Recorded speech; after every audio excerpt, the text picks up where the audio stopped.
Praise the Lord. প্রত্যেকে জয় যিশু। আমি আশা করি যে আপনারা সকলে প্রভু যিশু খ্রিস্টের নামে ভালো আছেন। প্রিয় ভাই বোনেরা, আমি পুনরায় আপনাদেরকে স্বাগত জানাই আজকের এই দিনে, এবং আমি জানাতে চাই যে আমরা একটা শৃঙ্খলাবদ্ধ বাইবেল স্টাডি বা বলতে পারেন একটা সিরিজ, বাইবেল অধ্যয়নের সিরিজ আমরা শুরু করেছি। এবং আমরা এর আগে দুটো বিষয় আমরা কভার করেছি, সেটা হলো বাইবেল কি বা বাইবেল কাকে বলে, বাইবেল শব্দের উৎপত্তি কি, এবং তারপরে আমরা দেখেছি বাইবেলের পুরাতন নিয়ম, যে বাইবেলের দুটো ভাগ আছে, পুরাতন নিয়ম এবং নতুন নিয়ম। তাই আমরা প্রথম বিষয়টা আমরা কভার করেছি বাইবেলের পুরাতন নিয়ম, এবং আমরা বাইবেলের পুরাতন নিয়মে জেনেছি কি বাইবেলের পুরাতন নিয়মে 39টি পুস্তক আছে। আজ আমরা বাইবেলের 39টি পুস্তকের মধ্যে প্রথম পুস্তকটি আমরা দেখব, এবং প্রথম পুস্তকটির নাম হচ্ছে আদি পুস্তক। এবং আমি আজ আপনাদেরকে জানাতে চাই এবং উৎসাহিত করতে চাই কি যদি আপনারা প্রথম দুটি বিষয়কে আপনারা দেখেননি, অর্থাৎ বাইবেল কি, বাইবেলের পরিচয় আর পুরাতন নিয়মের পরিচয়, তো আমি উৎসাহিত করব কি আপনারা অবশ্যই সেই দুটো ভিডিওকে আপনারা অবশ্যই দেখুন, কারণ সেখানে খুব সহজ সরলভাবে বোঝানো হয়েছে বাইবেল কি এবং পুরাতন নিয়মের পরিচয়টা কি। আজ আমরা দেখব পুরাতন নিয়মের প্রথম পুস্তক, অর্থাৎ আদি পুস্তক।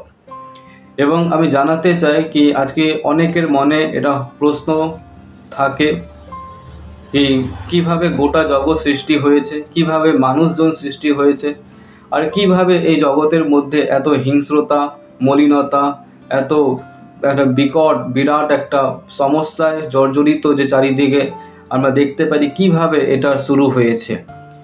এবং আমি জানাতে চাই এই সমস্ত প্রশ্নের উত্তর একমাত্র আদি পুস্তকেই আমরা দেখতে পারি, একমাত্র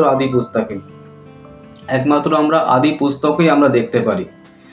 এবং আসুন আমরা আজকে জানার চেষ্টা করি কি আদি পুস্তকটা কি।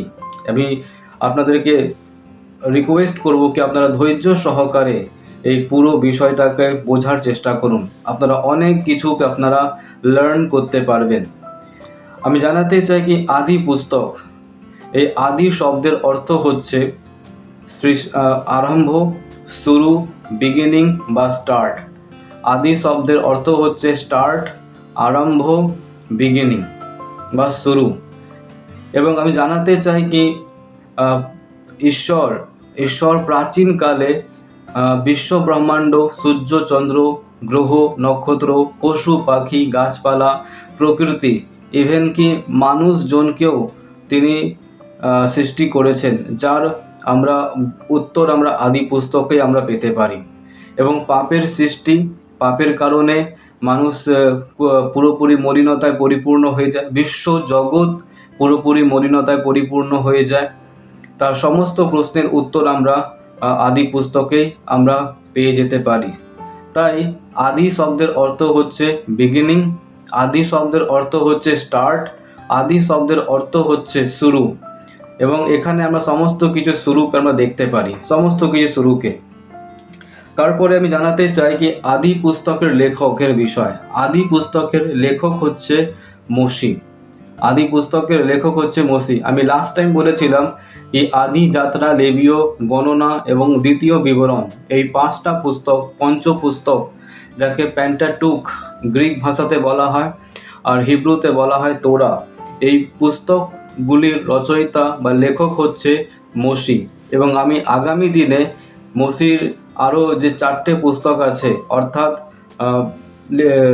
যাত্রা পুস্তক, লেবীয় পুস্তক, গণনা পুস্তক এবং দ্বিতীয় বিবরণ, এই পুস্তকের ওপরও আমি পরিচয় দেব এবং সেই পুস্তকের বিষয় আমি জানাবো।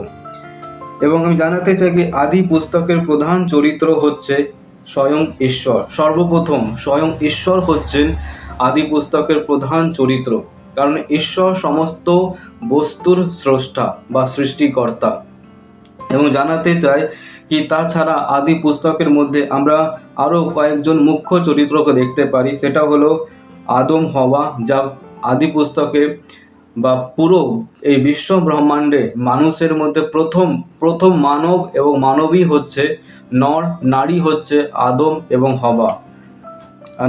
হবা। তারপর আমরা দেখতে পারি কি শয়তানকে, কিভাবে শয়তান আদম হবাকে ঈশ্বরের থেকে পুরোপুরি বিচ্ছেদ করিয়ে দেয়।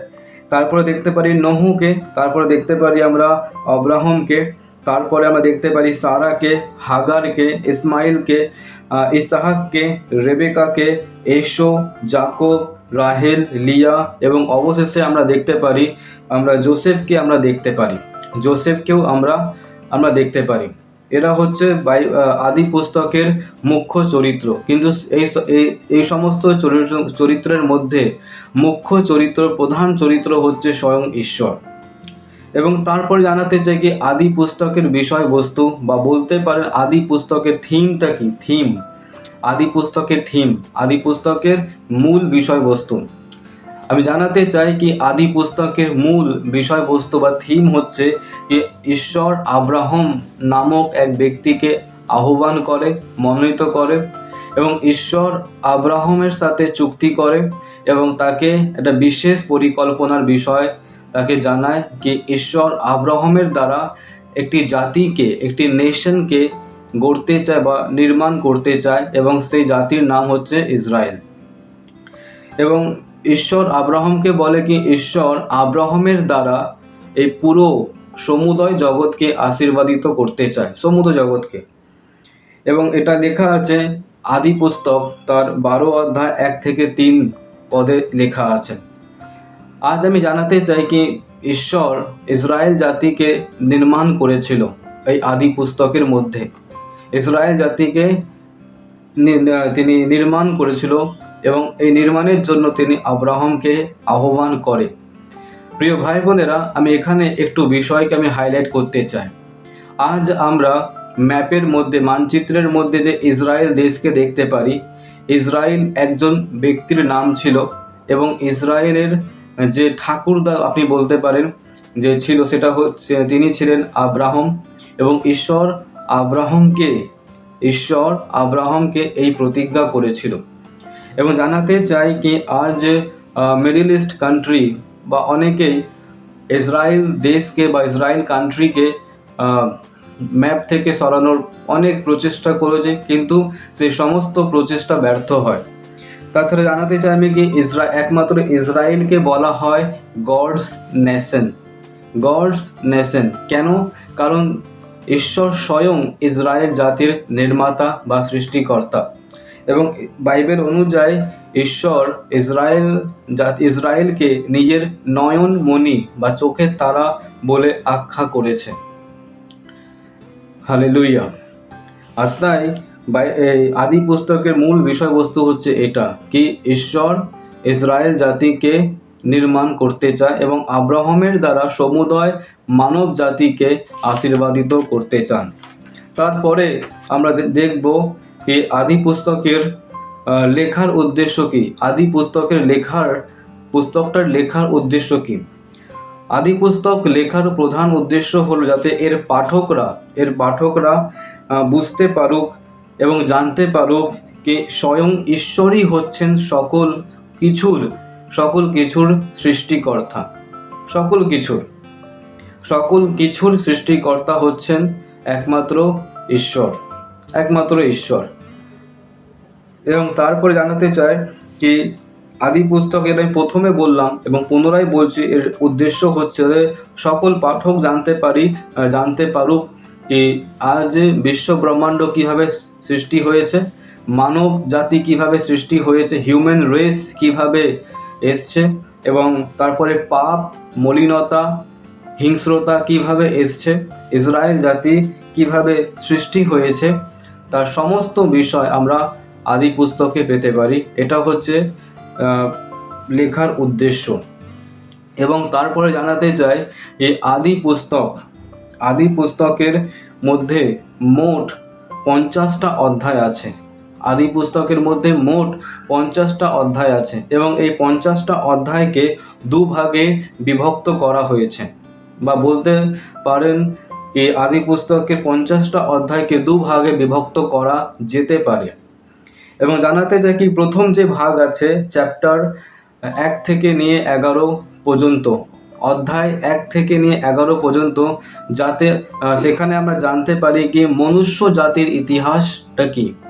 আমি আগে জানাবো মনুষ্য জাতির ইতিহাস, আমি তাও হাইলাইট করতে চাই কি কীভাবে মনুষ্য সৃষ্টি হয়েছে এবং সৃষ্টির দিনে মনুষ্য জাতি বা মনুষ্য কেমন ছিল। এবং তারপরে অধ্যায় 12 থেকে নিয়ে 50, অধ্যায় 12 থেকে নিয়ে 50 দ্বিতীয় যে ভাগ আছে সেটা হলো ইসরায়েল জাতির ইতিহাস, কি ইসরায়েল জাতি কিভাবে এসছে। আসুন আমরা জানি প্রথম যে ভাগটা আমি বললাম মনুষ্য জাতির ইতিহাস, যেটা শুরু হচ্ছে অধ্যায় 1 থেকে নিয়ে 11। মনুষ্য জাতির ইতিহাসকে আবার 4 ভাগে ভাগ করা যেতে পারে, যেটা আমরা আরও ভালো করে বুঝতে পারবো। হিউম্যান রেসকে আমরা আরও ভালো করে বুঝতে পারবো কি কীভাবে মানব জাতি ঈশ্বর সৃষ্টি করলো। পুরো মানব জাতির যে প্রধান যে মূল যে শেকড়, আপনি বলতে পারেন শেকড় কীভাবে এসছে। এবং এই মানব জাতির ইতিহাসকে 4 ভাগে বিভক্ত করা যেতে পারে। প্রথম যে বিষয় হচ্ছে অধ্যায় 1 থেকে নিয়ে 2 পর্যন্ত, অধ্যায় 1 থেকে নিয়ে 2 পর্যন্ত, যেখানে আমরা সৃষ্টির বিবরণ দেখতে পারি কি ঈশ্বর কিভাবে আকাশমণ্ডলকে সৃষ্টি করলেন, কিভাবে আলোকে সৃষ্টি করলেন, কারণ সৃষ্টির দিনে অন্ধকার ছিল এবং তারপরে ঈশ্বর আলোকে নির্মাণ করলেন। এবং তারপরে দেখতে পারি ঈশ্বর গাছপালা, পশু পাখি, স্থলভাগ, জলভাগ এবং সূর্য, চন্দ্র, গ্রহ, নক্ষত্র, তারপরে অবশেষে মানুষকে তিনি নির্মাণ করেছিলেন, অবশেষে মানুষকে। এবং এখানে নির্মাণ করতে ঈশ্বরের যে টাইম লেগেছে সেটা 6 দিন। তিনি 6 দিনে নির্মাণ করেছেন সমস্ত কিছু এবং 7ম দিনে ঈশ্বর বিশ্রাম করেছে। 7ম দিনে বিশ্রাম করার অর্থ এইটা নয় যে ঈশ্বর অনেক কাজবাজ করেছে এবং কাজবাজ করে ঈশ্বর ক্লান্ত হয়ে গেছে, ক্লান্ত হবার পর এবার ঈশ্বর বিশ্রাম করতে গেছে, তা নয়। বিশ্রাম করার অর্থ হচ্ছে কি ঈশ্বর যা কিছু নির্মাণ করেছে তিনি সেটাকে সেই নিজের নির্মাণকে, সৃষ্টিকে তিনি চারিদিক থেকে দেখছে এবং ঈশ্বর সেই নির্মাণকে দেখার পর ঈশ্বর সেটা খুব আনন্দিত হয়েছিল। তাই নিজের সৃষ্টিকে দেখার জন্য তিনি ওই 7ম দিনে তিনি বিশ্রাম করে তাই তিনি দেখতে পারেন। এবং তারপরে আমি জানাতে চাই কি তারপরে আদম হবার ঘটনাকে আমরা দেখতে পারি। আদম হওয়া, পৃথিবীর প্রথম মানব এবং মানবী হচ্ছে আদম হওয়া, যেটা আমরা দেখতে পারি আদি পুস্তক 3 অধ্যায় থেকে নিয়ে 5 অধ্যায়ের মধ্যে দেখতে পারি। আদি পুস্তক 3 অধ্যায় থেকে নিয়ে 5 অধ্যায় আমরা দেখতে পারি আদম হওয়ার সৃষ্টির বিবরণ। ঈশ্বর কিভাবে আদম এবং হওয়াকে সৃষ্টি করেছিলেন তার ঘটনাকে আমরা সেখানে দেখতে পারি। এবং জানাতে চাই ঈশ্বর আদমকে মাটি থেকে নির্মাণ করেছিল এবং হওয়াকে ঈশ্বর আদমের পাঁজর থেকে নির্মাণ করেছিল। এবং তারপরে আমরা দেখতে পারি সেখানে কি শয়তান আদম এবং হওয়াকে বিভ্রান্ত করে বা প্রতারিত করে ঈশ্বর থেকে দূরে নিয়ে যায়। এবং ঈশ্বর আদমকে বলেছিল কি তুমি বাগানের মাঝখানে যে গাছ আছে সে সৎ জ্ঞানদায়ক বৃক্ষের ফল, সে সৎ জ্ঞানদায়ক বৃক্ষ, 2টো বৃক্ষ ছিল, এক হচ্ছে জীবন বৃক্ষ আর এক হচ্ছে সৎদায়ক জ্ঞান বৃক্ষ। ঈশ্বর বলেছিল কি তোমরা সৎ জ্ঞানদায়ক বৃক্ষের ফল খাবে না, সৎ জ্ঞানদায়ক বৃক্ষের ফল খাবে না। কিন্তু শয়তান হওয়াকে পুরোপুরি প্রতারিত করে। তারপরে হওয়া সেই বৃক্ষের ফলকে দেখে এবং তারপরে সে বৃক্ষের ফলকে খায় এবং নিজের হাজবেন্ড আদমকেও সে খাওয়ায়, যার কারণে তারা পাপ করে, অবাধ্যতা হয়, পাপ হয় এবং তারা ঈশ্বর থেকে দূরে চলে যায়। আমি জানাতে চাই কি এইভাবে পাপের সৃষ্টি হয়। ঈশ্বর তাদেরকে কমান্ডমেন্ট দিয়েছিল কি তোমরা বাগানের মাঝখানে যে ফল আছে, যে গাছ আছে, সেই বৃক্ষের ফলকে খাবে না। ঈশ্বর তাদের বিশ্বাসযোগ্যতাকে দেখতে চেয়েছিলেন, তারা কতটা লয়াল, তারা তার কথাকে মানবে কি মানবে না এটা দেখার জন্য ঈশ্বর এরকম একটা বিষয়কে বলেছিল। কিন্তু তারা এই শয়তানের কথাকে শুনে ঈশ্বরের কথাকে সন্দেহ করলো, অবাধ্য করলো হলো, এবং তারা ঈশ্বরের বিরুদ্ধে পাপ করলো। এবং তারপরে ঈশ্বর তাদেরকে এদন উদ্যান থেকে বার করে দেয়, এবং এইভাবে শুরু হয় পাপের শুরু। অবাধ্য যখন হয়, এভাবে শুরু হয় পাপের শুরু। এবং তারপরে আদম হবার সন্তানকে আমরা দেখতে পারি, কয়েন এবং হাবেলকে। এবং জানাতে চাই কি পৃথিবীতে প্রথম মার্ডার একমাত্র আমরা আদি পুস্তকে দেখতে পারি। এবং তারপরে আসছে জলপ্লাবন অর্থাৎ বা বলতে পারেন জলপ্রলয়। প্রিয় ভাই বোনেরা, আমি একটা বিষয়কে এখানে আবার পুনরায় হাইলাইট করতে চাই, আর সেটা হলো কি আপনারা অবশ্যই, একটা মুভি এসছিল 2012 এরকম, এই পুরো জলপ্রলয়ের ওপর মুভিটা। এবং আমি জানাতে চাই কি সেই বিষয়বস্তুটা 2012 যে জলপ্রলয়ের যে ঘটনা যে সিনেমাতে দেখানো হয়েছিল, সেটা বাইবেল থেকে নেওয়া হয়েছিল। এবং তারপরে জানাতে চাই কি অধ্যায় 10 থেকে 11, অধ্যায় 6 থেকে 9 হচ্ছে জলপ্রলয়, অধ্যায় 10 থেকে 11 হচ্ছে ভাষার মধ্যে বিভ্রান্ত। আজ আমাদের চারিপাশে বিভিন্ন ভাষা দেখতে পারি, হিন্দি, মারাঠি, বেঙ্গলি, ইংলিশ, ফ্রেঞ্চ, নেপালি, অসমিয়া, বিভিন্ন রকমের ভাষা আমরা চারিদিকে দেখতে পারি। সবার ভাষা, ল্যাঙ্গুয়েজ, মাদার টাং আলাদা কিভাবে এসছে তারও বর্ণনা আমরা আদি পুস্তকে দেখতে পারি। জানাতে চাই কি ব্যাবিলন, যখন যে বিষয়টা আমরা বাইবেলে পড়ি, আপনারা পড়বেন, যেখানে একটা ঘটনা ঘটেছিল কি কিছু লোকেরা একটা বড় টাওয়ার বা মিনার তৈরি করার জন্য পরিকল্পনা করলো। এবং তার টাওয়ার পরিকল্পনা বা নির্মাণ করার পেছনে উদ্দেশ্য ছিল কি যাতে তাদের নাম হোক, যাতে তারা ফেমাস হোক, এবং ঈশ্বরকে তারা কোনো রকমভাবে মহিমা দেওয়া তাদের কোনো ধ্যান ধারণা ছিল না বা ইচ্ছা ছিল না, বা বলতে পারেন কি তারা ঈশ্বরকে মহিমা দেবেই না, তারা নিজের নাম করবে, নিজের প্রশংসা করবে। এবং জানাতে চাই কি ঈশ্বর তাদের সেই কাজকে দেখার জন্য পৃথিবীতে নেমে আসে, এবং দেখতে পাচ্ছে ঈশ্বর কি এরা যারা যে কাজগুলো করছে এরা নিজেরই প্রশংসার জন্য করছে। এবং তখনই ঈশ্বর তাদের ভাষার মধ্যে একটা বিভ্রান্তি করে দেয়, যাতে কেউ একে অপরের ভাষাকে বুঝতে না পারুক। কিন্তু এখানে একটা গুড নিউজ আমি দিতে চাই কি আজ ঈশ্বর তাদের এই কাজটা যে বারণ করে, যে কাজের মধ্যে যে বাধা দিয়েছিল, বাধা দেওয়ার পেছনে যে কারণ হচ্ছে, সেই কারণটা আমি জানালাম কি তারা ঈশ্বরকে প্রশংসা না দিয়ে, ঈশ্বরকে ধন্যবাদ বা ঈশ্বরকে গৌরব না করে নিজের গৌরবের জন্য এই কাজটা করছিল। কিন্তু আজ আমরা ঈশ্বরকে ধন্যবাদ দিতে পারি, বা আমরা জানাই যে আজকে বিভিন্ন ভাষাভাষী লোকেরা সে সৃষ্টিকর্তা ঈশ্বরকে উপাসনা করছে, যে প্রকৃত সৃষ্টিকর্তা, যে প্রকৃত স্রষ্টা, প্রকৃত ঈশ্বর, প্রকৃত জীবিত মঙ্গলময় ঈশ্বর, সে ঈশ্বরকে আজকে সকল ভাষার লোকেরা প্রশংসা করছে, গৌরব করছে, উপাসনা করছে।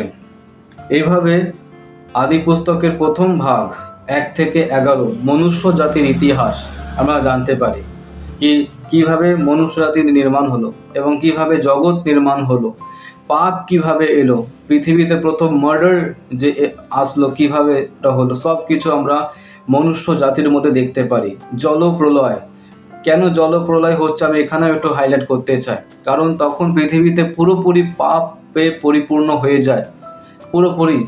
এবং ঈশ্বর সেই সমস্ত বিষয়কে দেখে, এবং তখনই এই জলপ্রলয় করার একটা সিদ্ধান্ত ঈশ্বর নেয়, কারণ সকলে বিপদগামী হয়ে গেছে। ঈশ্বর পাপকে সহ্য করেন না, কারণ ঈশ্বর হচ্ছে পবিত্র মঙ্গলময় ঈশ্বর। এবং তিনি তাই প্রথম মানব জাতিকে যখন তারা পাপে পরিপূর্ণ হয়ে যায়, তাদেরকে প্রথম জলপ্রলয়ের দ্বারা পুরোপুরি বিনষ্ট করে দেয়। আমরা আদি পুস্তক 1 থেকে নিয়ে 11 অধ্যায়ের মধ্যে মনুষ্য জাতির ইতিহাস, হিস্ট্রির মধ্যে আমরা এই সমস্ত কিছুকে জানতে পারি। আমি আপনাদেরকে উৎসাহিত করতে চাই কি আপনারা বাইবেলকে, আদি পুস্তককে ভালো করে পড়ুন, কারণ বাইবেলের আদি পুস্তক আমার ব্যক্তিগতটা সব থেকে প্রিয় বলতে পারেন একটা পুস্তক, যেখানে আমি আমার অনেক প্রশ্নের উত্তরকে আমি পেয়েছি। এবং তারপরে জানাতে চাই ইসরায়েল জাতির ইতিহাস যেটা শুরু হচ্ছে 12 অধ্যায় থেকে নিয়ে 50 অধ্যায়, 12 অধ্যায় থেকে নিয়ে শুরু হচ্ছে, 50 অধ্যায় শেষ হচ্ছে। এবং এখানে এই ইসরায়েল জাতির ইতিহাসকেও 4 ভাগে ভাগ করা যায়। আমরা যাতে ভালো করে বুঝতে পারি তার জন্য এখানে আমরা 4 ভাগে এটাকে ভাগ করতে পারি। আমি জানাতে চাই প্রথম যে ভাগ হচ্ছে অধ্যায় 12 থেকে নিয়ে 24, এটা আব্রাহামের জীবনী দেখা যায়। আব্রাহামের জীবনী শুরু হচ্ছে আদি পুস্তক 12 থেকে নিয়ে 24 অধ্যায়। এবং এখানে আমরা দেখতে পারি কি আব্রাহাম জীবনকালে কি ঈশ্বর যখন আব্রাহামের 75 বছর বয়স ছিল তখন ঈশ্বর আব্রাহামকে আহ্বান করে এবং ঈশ্বর আব্রাহামকে একটা বিশেষ পরিকল্পনা বলে এবং ঈশ্বর আব্রাহামকে আশীর্বাদ করেন। এবং তারপর দেখতে পারি কি ঈশ্বর আব্রাহামকে যে দেশের মধ্যে যাওয়ার জন্য বলেছিল সেই দেশে তার স্ত্রী সারা এবং লোট একসাথে যায়। এবং সেই সময় আব্রাহামের কোনো সন্তান ছিল না। এবং তারপরে দেখতে পারি কি আব্রাহাম আর লোট পৃথক হয়ে যায়। এবং তারপরে দেখতে পাই সদোম এবং গমোরার বিনাশের একটা বিবরণ। এবং তারপরে দেখতে পারি হাগার এবং ইসমাইলের বিবরণ। এবং তারপরে আমরা দেখতে পারি ইসাহাকের জন্ম, তারপরে আব্রাহামের পরীক্ষার বিবরণ। এবং তারপরে দেখতে পারি আমরা সারার মৃত্যু আর ইসাহাকের বিবাহর একটা ঘটনা বা বিবরণ বলতে পারেন। অবশেষে আব্রাহামের মৃত্যু হয় বা বলতে পারি সে প্রভুতে বিশ্রামে চলে যায়, যা 24 অধ্যায় আমরা দেখতে পারি, 24 অধ্যায়। এবং তারপরে শুরু হচ্ছে ইসাহাকের জীবনী, অধ্যায় 25 থেকে নিয়ে 26-এর মধ্যে আমরা দেখতে পারি কি ইসাহাকের 2 সন্তান হয়, তার নাম হলো এসো এবং যাকব। আমরা দেখেছি কি ইসাহাকের ওয়াইফের নাম হচ্ছে রেবেকা। এবং ইসাহাক এবং রেবেকার 2 সন্তান হয় এবং সেই সন্তানের নাম হচ্ছে কি এসো আর যাকব। জানাতে চাই ইসাহাক এসোকে খুব ভালোবাসতো এবং রেবেকা যাকবকে খুব ভালোবাসতো। এবং জানাতে চাই কি যাকব তার ভাইয়ের সাথে 2 বার চিট করে এবং তারপরে যাকব তার ভাইয়ের আতঙ্কে বা ভয়ে তার মামার বাড়ি অর্থাৎ লাবানের কাছে সে পালিয়ে যায় তার মায়ের কথা শুনে, কারণ যাকব তার ভাইয়ের সাথে 2 বার চিট করে এই কারণে। এবং যাকবের যে বড় ভাই ছিল এসো, এই ঘটনার কারণে কি তার ছোট ভাই তার সাথে চিট করেছে এবং তাকে হত্যা করার জন্য পুরোপুরি পরিকল্পনা করে নেয় এবং নিজের প্রাণ বাঁচানোর জন্য যাকব তার মামার বাড়ি লাবানের কাছে সে চলে যায়। এবং তারপরে দেখতে পারি এখানে এই অধ্যায়ের মধ্যে ইসাহাকের মৃত্যু হয় না, তার পরবর্তী অধ্যায় আমরা দেখতে পারব। এবং তারপরে শুরু হচ্ছে যাকবের জীবনী, অধ্যায় 27 থেকে নিয়ে 36 হচ্ছে যাকবের জীবনী, অধ্যায় 27 থেকে নিয়ে 36 হচ্ছে যাকবের জীবনী। এবং আমি পুনরায় বলছি কি যাকব তার দাদার ভয়ে, বড় ভাইয়ের ভয়ে লাবানের বাড়ি যে তার মামার বাড়ি ছিল সেখানে সে পালিয়ে যায় নিজের আত্মরক্ষার জন্য। এবং তারপরে সেখানে দেখতে পারি কি যাকব বিবাহ করে এবং যাকবের ওয়াইফ সেখানে আছে রাহেল এবং লিয়া। এবং সেখানে যাকবের 12টি সন্তান আমরা দেখতে পারি, যা পরবর্তীকালে ইসরায়েলের 12টা গোত্র নামে আখ্যাত হয়। এবং আর দেখতে পারি কি যাকবের একটি মেয়ে ছিল যার নাম দিনা এবং তার সাথে খুব একটা ধর্ষণের একটা কার্য হয়, আমরা সেখানে এই বিষয়গুলোকে দেখতে পারি। এবং তারপরে যাকব ও এসোর যে তার বড় ভাই ছিল এসো, এটা মিলনের একটা বিবরণকে আমরা দেখতে পারি। আমরা দেখতে পারি কি যাকব আর ঈশ্বরের দূতের মধ্যে মল্লযুদ্ধ হচ্ছে। আমরা দেখতে পারি কি ঈশ্বরের দূত যাকবের নামকে পাল্টে ইসরায়েল নামকে রাখেন। এবং তারপর দেখতে পারি এই অধ্যায়ের মধ্যে ইসাকের মৃত্যু হয়, আর জাকবের যে ওয়াইফ ছিল রাহেল তারও মৃত্যু হয়। আর এইভাবে জাকবের যে জীবনী ছিল, আমরা এখানে এটা কিন্তু জাকবের এখানে কোনো মৃত্যু হয় না, এর পরবর্তী ঘটনাতে আমরা দেখব। তারপরে আমরা দেখতে পারি জোসেফের জীবনী। বাইবেলের মধ্যে সবথেকে মুখ্য গুরুত্বপূর্ণ ঘটনা আমরা জোসেফের জীবন থেকে দেখতে পারি, যা শুরু হচ্ছে অধ্যায় 37 থেকে নিয়ে 50 অধ্যায় 37 থেকে নিয়ে 50-এর মধ্যে আমরা জোসেফের জীবনীকে আমরা দেখতে পারি। জানাতে চাই কি জোসেফ জাকবের সন্তান ছিল। 12টা সন্তানের মধ্যে একটি সন্তান ছিল জোসেফ, এবং জাকব তার 12টা সন্তানের মধ্যে সবথেকে বেশি ভালোবাসত জোসেফকে। জোসেফ একদিন স্বপ্ন দেখে এবং সেই স্বপ্নের কারণে তাকে বিপদে পড়তে হয়। এবং জানাতে চাই কি জোসেফের ভাইরা জোসেফকে ঈর্ষা করত, কারণ তার বাবা তার সবথেকে বেশি জোসেফকে ভালোবাসত, যার কারণে জোসেফের ভাইরা জোসেফকে মিশরে বিক্রি করে দেয়। এবং তারপরে দেখতে পারি কি জোসেফকে পটিফরের গৃহে আনা হয় এবং ঈশ্বর সেখানে তার সাথে ছিল। পটিফরের যে ওয়াইফ ছিল জোসেফকে মিথ্যে একটা কেসে তাকে জেলে ভরিয়ে দেয়, লকআপে দিয়ে দেয়। এবং দেখতে পারি কি লকআপের মধ্যেও ঈশ্বর জোসেফের সাথে সাথে ছিল, এবং ঈশ্বর জোসেফকে দিন প্রতিদিন উন্নতি বা বৃদ্ধি করছিল। এবং তারপরে দেখতে পারি কি যে মিশরের যে ফেরাও ছিল, মিশরের যে রাজা ছিল, সে একটা স্বপ্ন দেখে, কিন্তু সেই স্বপ্নের অর্থ কেউ বলতে পারেনি, কেউ না। এবং সেই স্বপ্নের অর্থ একমাত্র জোসেফই সঠিকভাবে বলতে পেরেছিল, যার কারণে জোসেফকে পুনরায় জেল থেকে বার করা হয়। এবং জানাতে চাই কি এই জোসেফকে মিশরের রাজা পরবর্তী সময় মিশরের প্রধানমন্ত্রী পদে নিযুক্ত করে, যাতে একটা যে সকল মানব জাতিকে বা সকল মিশরীয়দেরকে, সকল সেই মিশরের যত প্রজারা আছে তাদেরকে অকাল থেকে বাঁচাতে পারে। কারণ মিশরের যে ফেরাও ছিল সে স্বপ্ন দেখেছিল কি 7টা ভালো ভালো গরু, এরকম একটা স্বপ্ন দেখেছিল। এবং সেই গরুর অর্থ 7খানা ভালো ভালো গরু, নাদুস নুদুস গরু, এবং তারপরে 7খানা মানে পুরোপুরি রোগা রোগা গরু। এই 7খানা ভালো গরু এবং 7খানা রোগা রোগা গরুর অর্থ হচ্ছে কি ভালো একটা ফসলের দিন আসবে। আর 7 বছর মানে 7টা ভালো ভালো গরু হচ্ছে 7টা বছর ভালো ফসল ফলবে।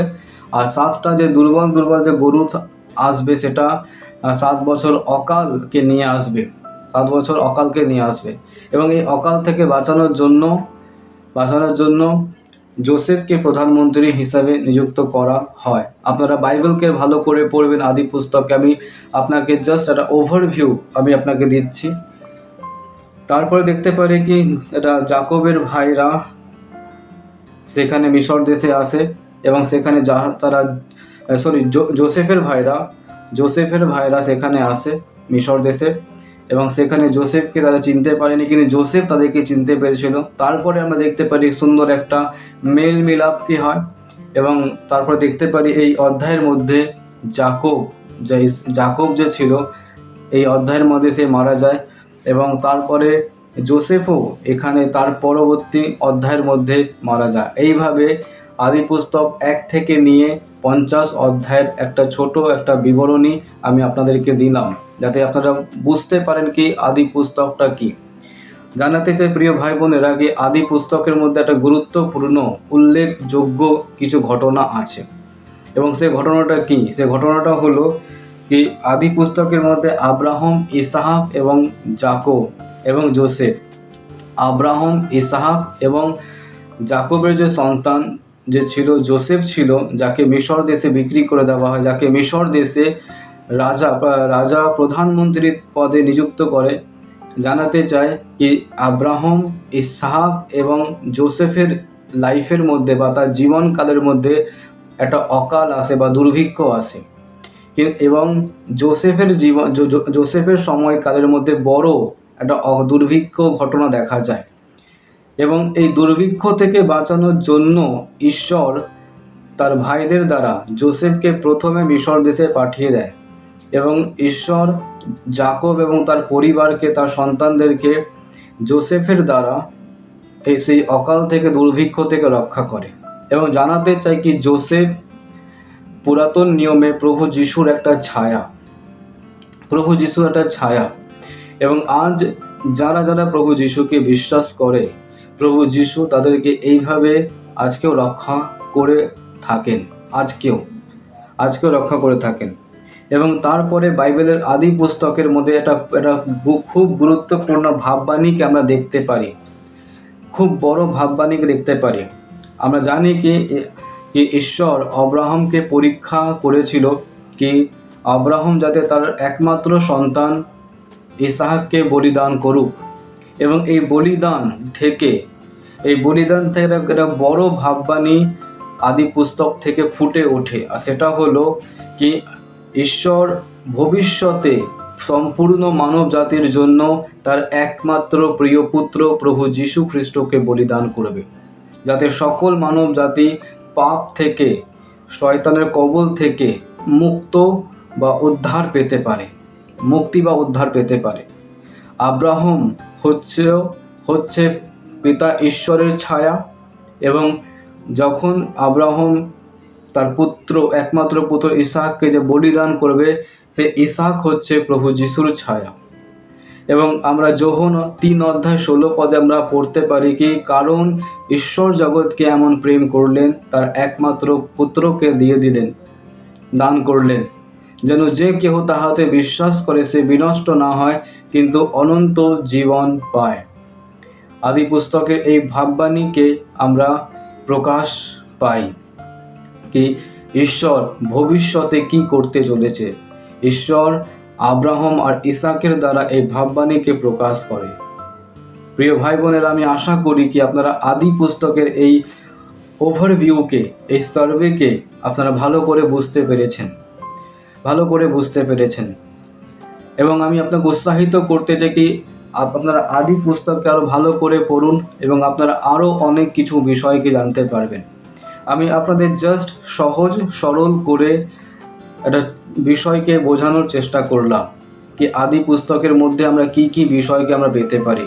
আমরা জানতে পারি কিভাবে বিশ্ব ব্রহ্মাণ্ড সৃষ্টি হলো, মানব জাতি কিভাবে আসলো, পাপ কিভাবে আসলো এবং ইসরায়েল জাতি কিভাবে উদ্ভব হলো, এই বিষয়কে জানতে পারি।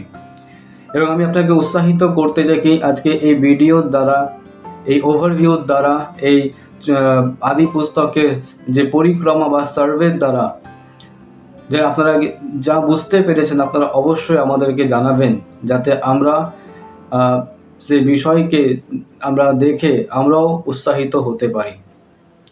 এবং যদি আজকে আপনারা এই ইউটিউব চ্যানেলে নতুন আছেন তো আপনারা অবশ্যই এটাকে সাবস্ক্রাইব করবেন। আর আমি উৎসাহিত করতে চাই কি আজকে অনেক এরকম ভাই বোনেরা আছে যারা আদি পুস্তককে পড়ছে বা হয়তো বুঝতে পারছে না। এবং আমি আজকে উৎসাহিত করতে চাই কি আজকে এই মেসেজটি, আদি পুস্তকের এই সার্ভে যে আজকে আমি আপনাদেরকে দিলাম, ওভারভিউ আপনাকে দিলাম, এটা আপনি আপনার আদার্স খ্রিস্টীয় ভাই বোনদের কাছে শেয়ার করুন, যাতে তারাও আদি পুস্তককে ভালো করে বুঝতে পারে। ঈশ্বর আপনাদের প্রত্যেককে আশীর্বাদ করুক প্রভু যীশু খ্রিস্টের নামে। এবং আপনারা ঈশ্বরের বাক্যে আরও দিন দিন বৃদ্ধি পেতে থাকুন, এটা ঈশ্বরের কাছে আমরা প্রার্থনা। ঈশ্বর আপনাদের প্রত্যেককে আশীর্বাদ করুক। আমিন।